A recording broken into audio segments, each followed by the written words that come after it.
What's going on, everybody? My name is Archetype, and today we're going to be looking at 10 cool math games, random cool math games, through the random cool math game generator, and we're going to be rating them out of 10, and trying to try to find some cool new gems in the Cool Math Games website. You know, the one that everyone played at school. It was a blast. But anyway, we're going to be revisiting it, trying to find some cool stuff, and yeah, let's jump into it.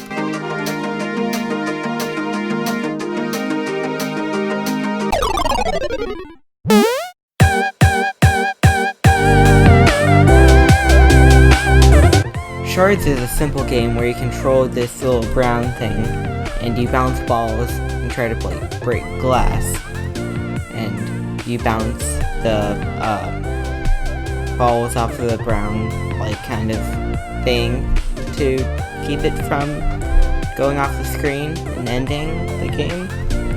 It's just like a basic kind of original iPhone or really early browser game that you would play if you were really bored. It's kind of reminiscent of something that'd just be on an old Windows computer. It's not in-depth at all, it's just kind of a game that you could choose if you wanted to, but I guess I don't know why you would. There's much better out there. If I had to rate it out of 10, I would definitely rate it 5. It's cool for what it is, but it's not anything special by any means.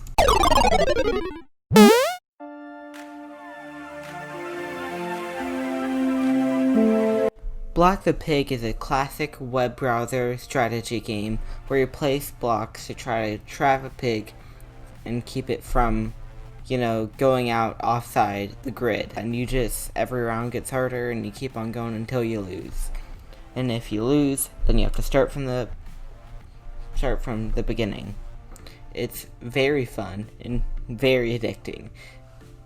Watching it is super boring, but playing it is it keeps you on the edge of your seat. That's such a good game. An 8.5.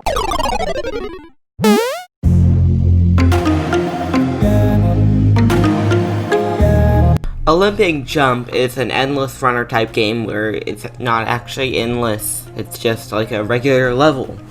Where if you miss one jump, well, you don't miss it, but if you time it incorrectly, then it'll mess you up in the next jump. Which is so frustrating, because I feel like if I messed up, I want to immediately restart, not have to watch myself mess up, slowly. And you don't even know. It's just not fun. It was so unfun, I didn't even play it, I didn't even beat the first level, because it was so unfun. I just played it, and I was like, no, this is not fun at all. I guess if you're good at these type of games and you really like them for whatever reason, cool. I guess you can play this one if you really want to. But for me, I'm gonna have to give it a 4. That was not a very good one, Cool Math.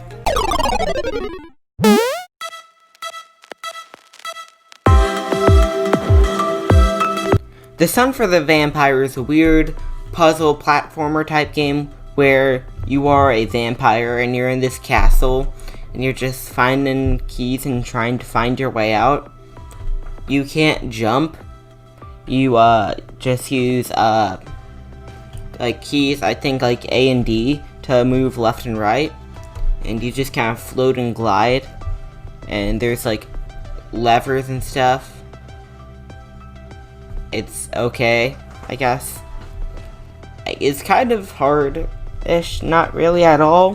From what I played, the first 10 levels, I guess it made sense. It just wasn't that fun. The graphics were okay. This game was not anything special. But I do commend it for trying to do something special. The level that you're seeing right now, they implemented a new thing where if you press W, you can fly up in bat mode for a limited amount of time, but I feel like it would have been more interesting if you just had the A&D. I guess it limited level design, but I thought they could have gotten really creative if they just did that. Anyway, it's a fine game. Don't think it deserved a sequel. Never played the original, but don't think it deserved a sequel, and therefore a third game, which when I looked up, I had to look it up to replay it because it was so just boring and I didn't remember it. But there's apparently also a third game. But it was fine enough. I would have to give it like 7 out of 10. Nothing bad, but nothing good. I can't see myself coming back to replay it. If you really like this genre and you can't think of anything else to play on your Chromebook during class, then go for it, but not for me.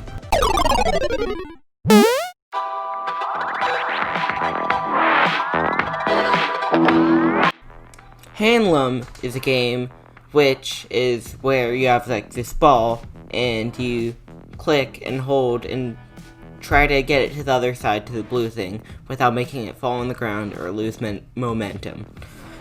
When I look at it, I think of it like reverse cut the rope. Instead of getting rid of lines, you're making them and trying to keep up the momentum. And just trying to make sure you get to the other side. Like, with that last attempt, you can see I was so close. But I just didn't do it as correct as I should, like how I did this way.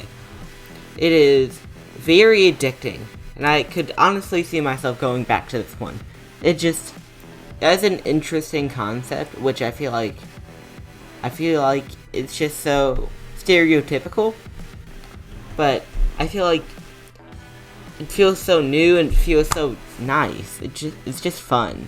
I feel like this is such a good game for a browser game. And I'm rating it for what it is, and for what it is a 9. Good job.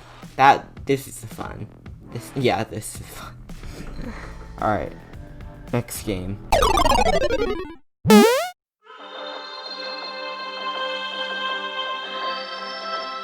Get It Filled 2 is like a basic game where it's just you use your mouse to drag along this yellow box.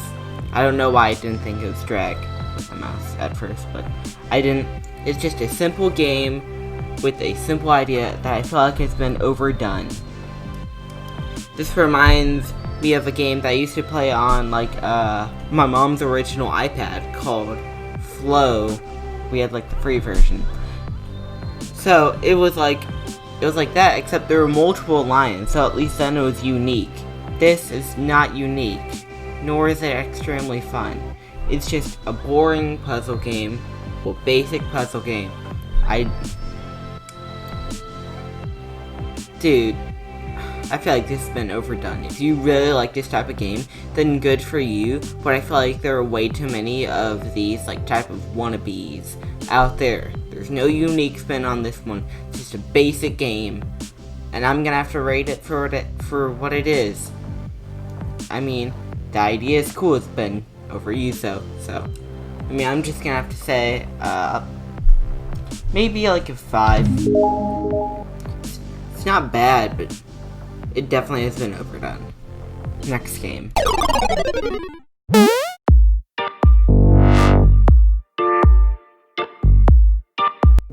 Circloo 2 is a basic kind of like circle-based platformer where you move left and right you move the circle and you hit other circles to try and make it bigger, therefore making it kind of more challenging, I guess. It's an interesting concept, but it just didn't really do much for me. You use things to get to other things. I just feel like it's a cool concept, but like I'd probably get bored of it, and I kind of did. It's just, I don't know. It's just weird, and it's not very fun, I guess. I just didn't have a lot of fun with it. I feel like you could have a lot of fun with it, but I just didn't have a lot of fun with that at all. And I feel like it could have been cool, but it just wasn't. So I'm gonna have to rate it maybe like a 6.5. Yep. Next game.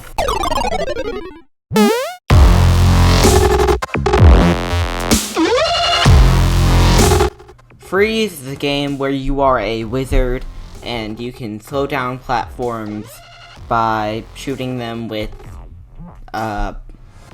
your beam, your scepter beam or whatever. And if you fall into spikes, you die. And yeah, it's actually pretty fun.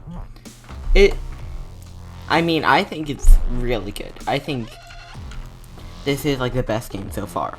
I just find this one fun. You know? I think it'd be cool as like, I would get this like as an actual game. Like maybe if it was like on the Switch eShop for like $5, I'd probably pay for it because I think it looks cool and fun. I like it. I'm gonna go for a 10 out of 10. Next game.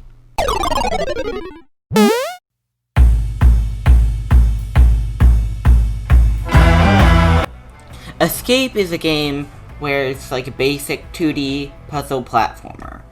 You're in a cell and you have to escape. And you have 30 minutes left. And there's puzzles, and if you get the puzzles wrong, then there's even less time. And I guess the controls are stiff enough, but I feel like sometimes it just randomly isn't able. Like I just try to do something and it just doesn't really work. It's just annoying. And instead of W for looking up, for jumping, you look up, and D is to look, S, not D. And S is to look down, and that is used in puzzles and stuff. And space is to jump. Like up here, I just feel like I was trying to jump up there, but it took so long, and it just was so unforgiving and annoying. The puzzles were okay. Like when you we're about to get to it, it's cool. You look up and then there's like numbers, and you have to put in the code, which is a very basic puzzle. But anyway, it just didn't do much for me. I'd have to say like a 6, honestly.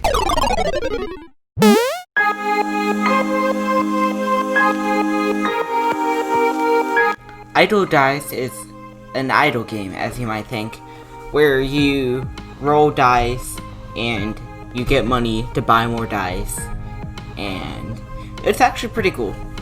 I'm not the biggest fan of idle games. I think it's fun to just kind of leave it on, I guess, but it's not much of a game, really.